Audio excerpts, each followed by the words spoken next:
परिणामी विलयन की मोलैरिटी निकालनी है।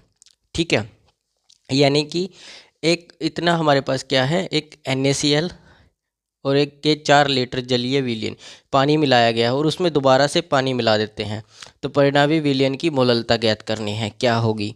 ठीक है, अब देखिए, जब भी आपको पता है कि जब भी आप पानी मिलाते हो किसी जैसे एक विलियन है हमारे पास ऑलरेडी, पहले से एक विलियन प्रेजेंट है और उसके अंदर आप और पानी मिलाते हो, तो हमेशा वॉल्यूम बढ़ती है, सॉल्यूट कभी भी नहीं बढ़ता ना ही घटता है।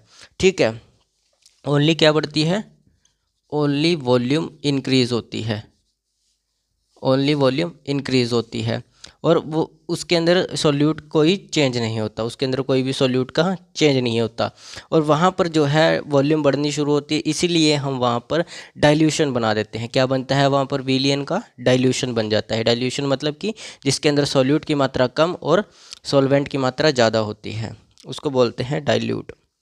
ठीक है, तो वहाँ पर डाइल्यूट सॉल्यूशन बन जाता है और डाइल्यूट सॉल्यूशन के लिए आपको पता है एक फॉर्मूला होता है हमारे पास सीधा डायरेक्ट मोलैरिटी या वॉल्यूम निकालने का। क्या होता है, M1V1 is equal to M2V2, ये डायरेक्ट फॉर्मूला होता है हमारे पास। ठीक है, अब आपको क्या क्या गिवन है वो लिख लो। देखो, सबसे पहले आपको गिवन है 0.02, यानी कि पहले की मोलैलिटी गिवन है, मोलैलिटी मतलब कि मोलैरिटी गिवन है। M1 आपको गिवन है कितना, 0.002 m। ठीक है, दूसरे की वॉल्यूम गिवन है इसी की, यानी कि V1 गिवन है, V1 कितना है 4 लीटर और V2 आपको दोबारा से दिया गया 1 लीटर और उसके बाद आपको क्या बोला गया है कि M2 आपने निकालना है। क्या निकालना है, M2 आपने फाइंड आउट करना है, तो सिंपल फॉर्मूले में पुट कर दो। ठीक है, M1V1 is equal to M2V2। ठीक है, M1 कितना, M1 है 0.02 इंटू वॉल्यूम कितनी है 4 इज इक्वल टू M2V2 कितना है आपका 1, यही है ना, V2 कितना है 1 है।